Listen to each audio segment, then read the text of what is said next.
안녕하세요. 화학투 2차 시 시작하도록 하겠습니다. 자, 2차 시 처음은 바로 뭐냐? 기체분자 운동론으로 시작하겠습니다. 자, 기체분자 운동론이라는 건 뭐냐? 일단 이름 되게 어렵죠? 자, 이거를 우리가 왜 해야 되냐? 일단 뭔지부터 좀 얘기를 할게요. 이 기체분자 운동론이 뭐냐면, 우리가 기체분자의 움직임을 설명을 할 때 좀 뭐라 그럴까요? 쉽게 설명하기 위해서 이러한 가정을 하자라고 약속을 하는 겁니다. 실제 기체는 이렇게 움직이지 않아요. 하지만 이렇게 약속을 기체 분자가 이렇게 움직인다라고 가정을 하면 여러 가지 기체 법칙들이 쉽게 설명이 될 수 있어요. 그래서 기체 분자 운동론에 대해서 얘기를 하는데 이 기체 분자 운동론은 5가지 정도의 가정을 가지고 있습니다. 그래서 하나하나 설명을 할 테니까 잘 들어보시고 꼭 기억을 해주셨으면 좋겠어요. 자, 기체 분자 운동론 첫 번째, 기체는 끊임없이 무질서하고 불규칙적인 운동을 한다라는 겁니다. 자, 기체 분자는 서 있지 않는다는 얘기예요. 항상 지금 여러분들 주변에 있는 공기의 입자들은 끊임없이 무질서하고 불규칙한 운동을 한다라는 얘기입니다. 다음 두 번째, 기체 분자 사이에는 인력과 반발력이 작용하지 않는다라는 거예요. 자, 원래 질량을 가지고 있는 모든 물체는 중력 때문에 인력이 발생할 수밖에 없어요. 그런데 기체 분자 사이에는 그러한 인력조차 존재하지 않는다라고 가정을 하자라는 얘기입니다. 다음 세 번째, 분자 자체의 크기는 무시한다. 이건 아예 말도 안 되는 얘기인 거죠. 생각해 보면 분명히 분자 입자니까 부피가 있을 텐데 그 부피 자체를 아예 없다라고 가정하자라는 겁니다. 자, 그다음 네 번째, 기체 분자 사이의 충돌은 완전 탄성 충돌이다라는 겁니다. 이거 완전 탄성 충돌이라는 거는 무슨 뜻이냐 하면 충돌을 했을 때 입자 두 개가 충돌을 했을 때 서로의 운동 에너지가 그대로 보존된다. 즉 속력이 느려지지 않는다라는 뜻입니다. 즉 충돌에 의한 속력이 느려짐이 없다라는 뜻이에요. 그다음 다섯 번째, 기체 분자의 평균 운동 에너지는 절대 온도에만 비례한다. 이건 또 어려운 얘기인데 일단 절대 온도라는 말이 어렵겠죠? 절대 온도는 뒤에 가서 다시 샤를의 법칙 설명하면서 얘기할 건데 새로운 온도 단위다라고 생각하시면 돼요. 자, 그래서 이 얘기를 쉽게 풀이하면 뭐냐면 기체 분자를 빠르게 하거나 느리게 하기 위해서는 열을 가해주는 방법밖에 또는 열을 빼는 방법밖에 없다라는 얘기입니다. 즉 기체 분자는 열에 의한 온도 변화, 즉 절대 온도에만 비례한다라는 거 요거만. 자, 이제 기체의 성질 중에서 기체의 압력에 대한 얘기를 한번 해보도록 하겠습니다. 자, 기체에 압력이 발생하다. 압력이 뭘까요? 압력. 자, 압력을 보통 여러분들이 누르는 힘 뭐 이렇게 얘기할 텐데 자, 우리가 기체의 압력이라고 하는 건 바로 뭐냐면 단위 면적당 작용하는 힘을 우리가 압력이라고 얘기합니다. 자, 단위 면적당 작용하는 힘을 압력이라고 얘기하는데 특히 이제 기체가 나타내는 압력의 경우는 어떻게 압력이 나타나느냐. 자, 일단은 여기에서 보시면 여기 요 실험을 잠깐 봐주세요. 여기 선생님이 포인터로 하는 요 실험. 자, 기체가 끊임없이 운동한다 그랬죠. 기체 분자 운동론에서 선생님이 설명했어요. 자, 기체가 끊임없이 운동하면서 이 수은 그릇에 담겨진 수은과 계속해서 충돌을 하는 거죠. 그러면 이 충돌을 하게 되면 이 충돌하는 에너지가 다 계속 어디로 전달이 돼요? 수은으로 전달이 되겠죠. 그래서 여기 와서 끊임없이 충돌을 하면서 어디에다가 수은에다가 바로 에너지를 가해주고 있다. 힘을 가해주고 있다는 거죠. 자, 그래서 이 충돌하는 이 횟수, 그다음 얼마나 세게 충돌하느냐, 바로 이것이 바로 뭐냐? 압력에 해당된다. 즉 기체의 압력에 해당된다라는 얘기입니다. 자, 그래서 일단 압력이 왜 발생을 하게 되는지, 기체의 압력이 왜 발생을 하게 되는지에 대해 설명을 했고요. 자, 일단 중요한 건 대기압이죠. 대기압. 즉 우리 현재 이 지구가 갖고 있는 이 지구의 대기가 갖고 있는 압력을 우리가 지구의 대기압이라고 얘기하는데 이 지구의 대기압을 측정하는 실험을 최초로 하는 사람이 누구냐면 바로 토리첼리라는 사람입니다. 이탈리아의 과학자였던 토리첼리라는 사람이에요. 자, 이 토리첼리라는 사람이 어떻게 실험을 하냐면 유리관 한 1m 정도 되는 유리관, 여기 이제 요 길이가 한 1m 정도 돼요. 1m 정도 되는 유리관을 에다가 이 수은을 일단 가득 채워요. 수은을 가득 채운 다음에 그 가득 채운 유리관을 수은으로 가득 채운 유리관을 뚜껑으로 막습니다. 그다음 수은으로 가득 차 있는 이 대야 수조에다가 집어넣은 거꾸로 이렇게 집어넣은 상태에서 마개를 열어버려요. 자, 마개를 열면 어떤 일이 벌어지느냐 하면 여기 꽉 차 있던 수은이 여기 보시면 꽉 차 있던 수은이 밑으로 쭉 내려가면서 이 윗부분이 아무것도 없게 되는 진공 상태가 되겠죠.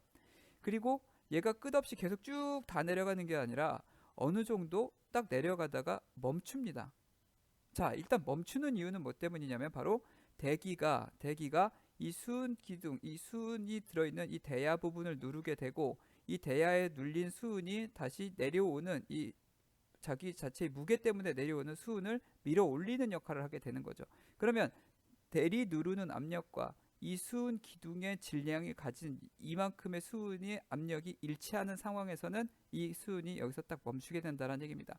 그래서 토리첼리가 실험을 해봤더니 이 수은 기둥이 760mm 높이에서, 즉 76cm 높이에서 딱 항상 멈춰지더라는 얘기죠. 자, 이게 바로 뭐냐면 일기압입니다. 즉 수은 기둥 76cm 높이가 우리가 보통 얘기하는 1기압이라는 얘기를 해요.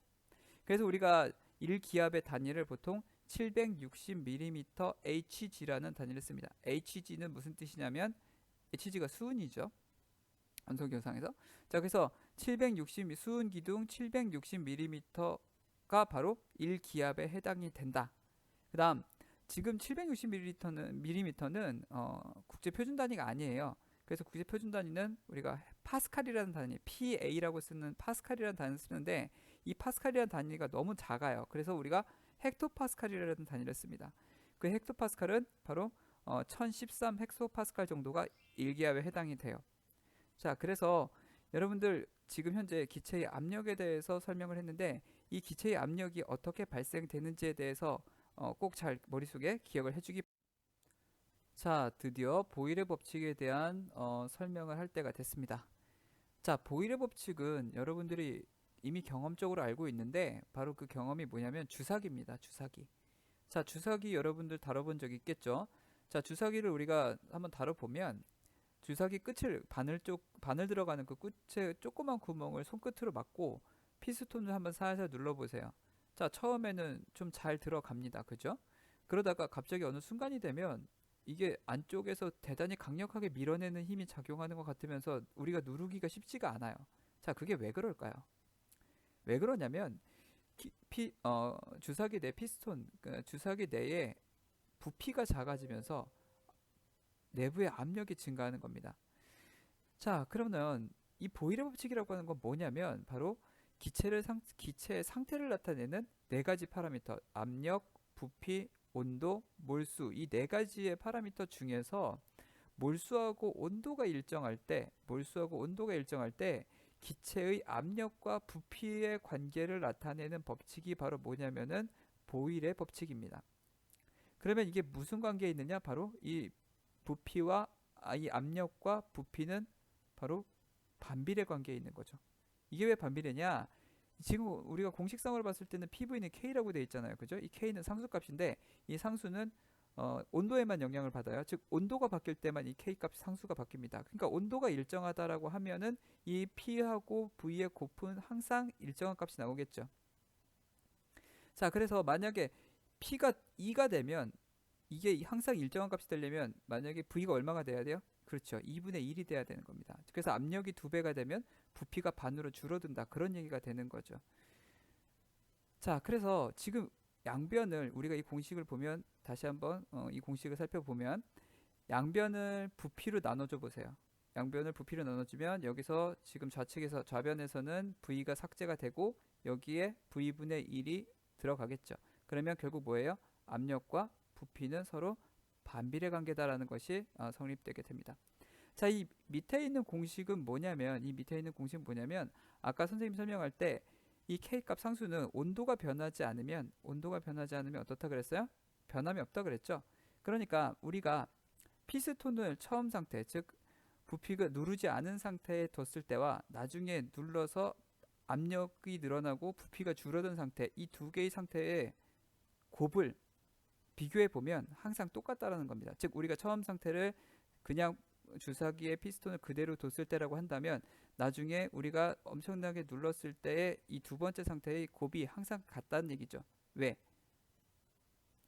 우리가 부피가 엄청나게 줄어든 대신에 압력이 엄청나게 증가를 했죠. 즉 이 두 개가 서로 상쇄되기 때문에 첫 번째 상태하고 두 번째 상태의 곱이 자, 이번에는 기체의 압력과 부피의 관계, 즉 보일의 법칙에 관련된 그래프에 대한 해석에 대해서 얘기를 좀 해보려고 해요. 자, 그래서 이 그래프를 보면 기체의 압력과 부피의 관계다라는 겁니다. 자, 그러면 일단 이 그래프를 볼게요. 자, 그래프의 y축은 부피입니다. 그래프의 y축은 부피고요. 그 다음 그래프의 x축은 압력으로 되어 있어요. 자, 그래서 우리가 여기를 보면 먼저 압력이 P일 때 부피가 얼마예요? 예, V죠. 자, 그래서 PV는 K라고 해서 보일의 법칙을 일단 둡니다. 자, 그런 다음에 지금 여기서 온도 변함이 없어요. 온도가 변함이 없으니까 어떻게 되느냐? 압력을 두 배로 높였어요. 압력을 두 배로 높이면 어떻게 된다? 부피가 반으로 준다라는 겁니다. 자, 우리가 이거 역으로 생각해 보죠. 자, 피스톤이 있을 때 피스톤의 부피를 반으로 줄이면 어떻게 된다는 얘기예요? 그 피스톤 안에 들어있는 내부의 압력이 그렇죠. 두 배가 된다는 얘기입니다. 그러면 피스톤의 부피를 4분의 1로 줄이면은 압력은 몇 배가 된다라는 거죠? 4배가 된다라는 거죠. 자, 그래서 이 그래프들을 여기에 있는 점점점점점점점을 다 연결을 해 보면 나중에 어떤 식의 그래프가 나온다? 그렇죠. 이렇게 반비례 그래프가 나오게 됩니다. 자, 그래서 다시 한번 정리를 하면 보일의 법칙은 온도와 몰수가 일정할 때 기체의 부피와 압력은 서로 무슨 관계에 있다? 반비례 관계에 있다. 자, 그것을 얘기하고자 하는 것이 바로 뭐다? 샤를의 법칙에 대한 설명을 시작하도록 하겠습니다. 자, 샤를의 법칙은 뭐냐면, 자, 일단 먼저 읽어볼게요. 일정한 압력에서 일정량의 기체의 부피는 기체의 종류에 관계없이 온도가 1도씨 높아질 때마다 0도씨 일 때의 부피의 273분의 1씩만큼 늘어난다. 자, 일단 정의는 되게 복잡하게 되어 있죠. 그런데 이거를 현상적으로 생각해 보면 되게 간단합니다. 여러분들 뭐 해보진 않았겠는데 그 중학교 때만 이런 얘기 들어봤을 거예요.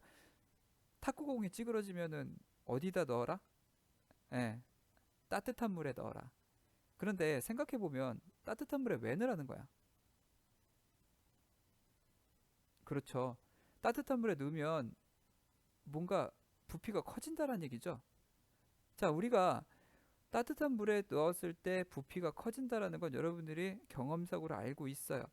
그러면 이게 부피가 도대체 얼만큼씩 커지냐라는 겁니다. 그 얘기하고 있는 게 이거예요.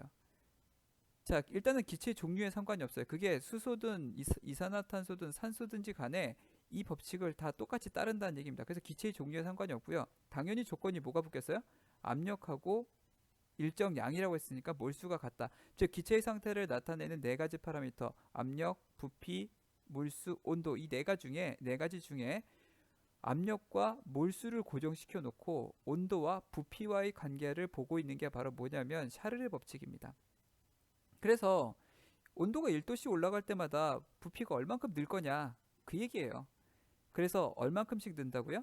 0도씨일 때 기체가 0도씨일 때의 부피에 273분의 1씩만큼 늘어난다라고 하는 게 바로 이 샤르르 법칙의 내용입니다. 그래서 우리가 이걸 공식으로 나타내면 VT는 V0 플러스 273분의 V0T가 되는 건데 자 이거 공식 풀이해 보면 자 VT는 나중 부피 즉 T도씨 때의 부피입니다. 즉 우리가 온도를 내리든지 올리든지 간에 일단은 요 T도씨 때의 부피는 그 기체가 0도씨 때의 부피가 있을 거 아니에요. 그 0도씨 때의 부피에다가 더하기 얼마를 더해준다? 그 0도씨 때의 부피에 273분의 1씩만큼 더해준다는 얘기입니다.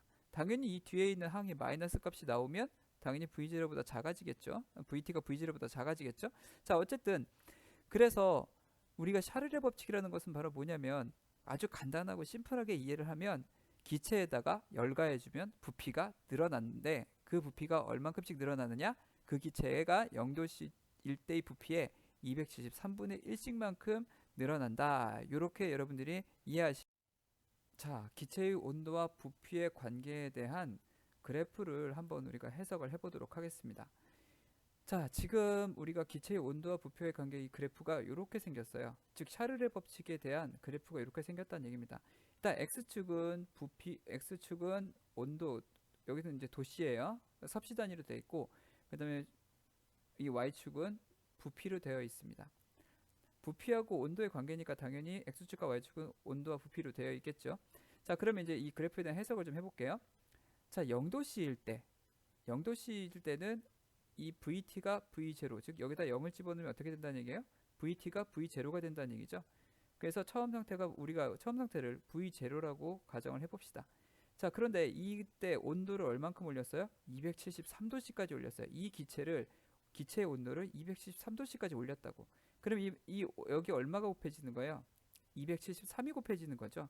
그러면 273 나눠지면 VT가 어떻게 되는 거예요? V0 더하기 V0가 돼서 2V0가 된다라는 겁니다. 즉 우리가 어떤 기체에다가 어떤 기체를 273도씨까지 올려주면 그 기체가 부피가 얼만큼 된다는 거예요? 딱 2배가 된다는 얘기입니다. 자, 그러면 그 반대로 온도를 계속 내려요. 온도를 계속 내리다가 마이너스 273도씨가 돼요. 그러면 이 마이너스 273도씨가 되면 V0 마이너스 V0가 돼서 얼마가 됩니까? 0이 되죠. 즉 나중 부피가 0이 된다라는 거예요. 이게 무슨 소리냐면 마이너스 273도씨가 되면 어떤 기체든지 마이너스 273도씨가 되면 기체의 부피가 사라진다라는 뜻입니다. 잠깐, 이 부피가 사라진다는 게 무슨 뜻이죠? 없어진다라는 얘기일까요? 그리고 이게 말이 되나? 기체가 없어지는 게? 온도만 내렸다고 기체가 없어진다는 게 말이 돼요? 그쵸, 말이 안 되죠. 자, 그래서 이거는 우리가 실제 기체를 다룰 때는 이렇게 적용이 되진 않습니다. 생각해 보세요. 기체의 온도를 계속 내려요. 기체의 온도를 계속 내리면 이게 나중에 뭐가 돼요? 그렇죠. 기체 상태로 부피만 주는 게 아니라 우리는 나중에 뭐가 일어나면 상변화라는 게 일어나. 즉 기체가 액체가 돼 버리는 거죠. 그래서 더 이상 기체 법칙을 적용할 수 없게 되는 겁니다. 그런데 그건 실제 기체고, 아까 선생님이 첫 번째 뭐라고 얘기했어요? 기체 분자 운동론에서는 그 실제 기체가 움직이는 건 복잡하니까 어떻게 한다? 이상적인 기체를 가지고 우리가 설명한다라고 했죠.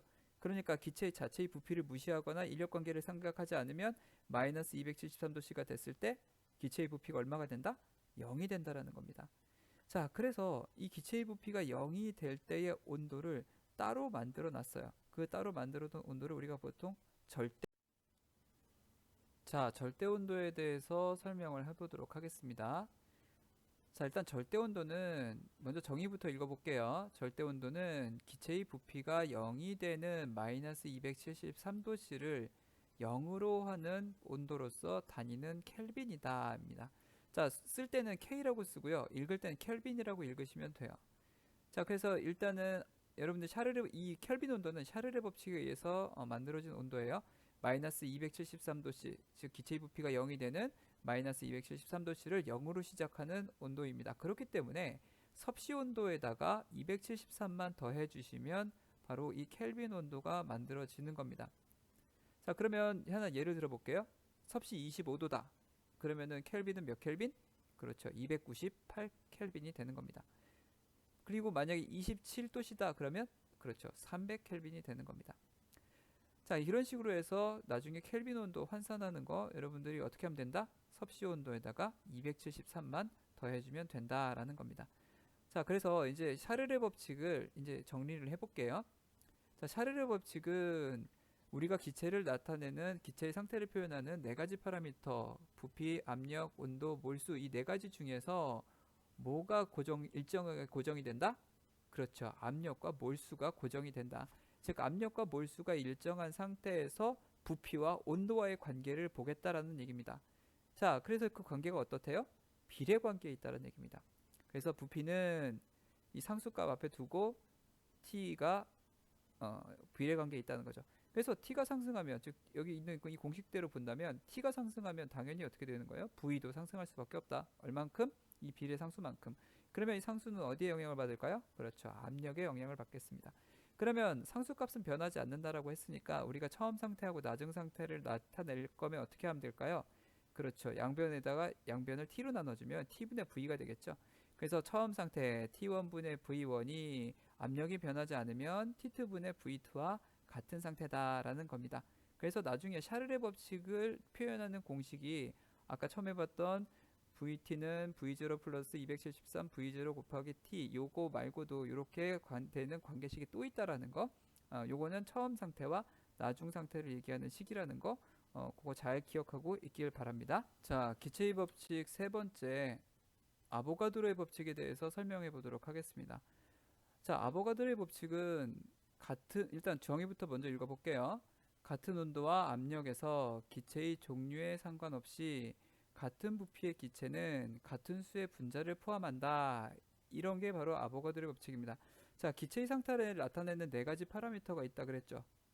그죠? 뭐였냐면 기체의 압력, 기체의 부피, 기체의 온도, 기체의 몰수 이 네 가지가 기체의 상태를 나타내는 파라미터였는데 그 중에서 뭐하고 뭐를 고정시킨다?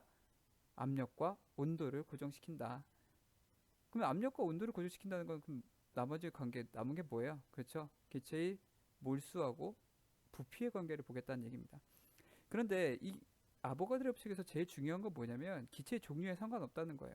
수소든지 산소든지 이산화탄소든지 그 기체의 종류에는 아무 상관이 없고 오직 그 기체의 몰수와 부피와의 관계다라는 겁니다. 그래서 여러분들 여기 예를 보면 자, 0도씨 일기압에서 산소와 이산화탄소의 부피를 살펴보면 산소는 지금 22.4리터에 입자가 몇 개 있어요?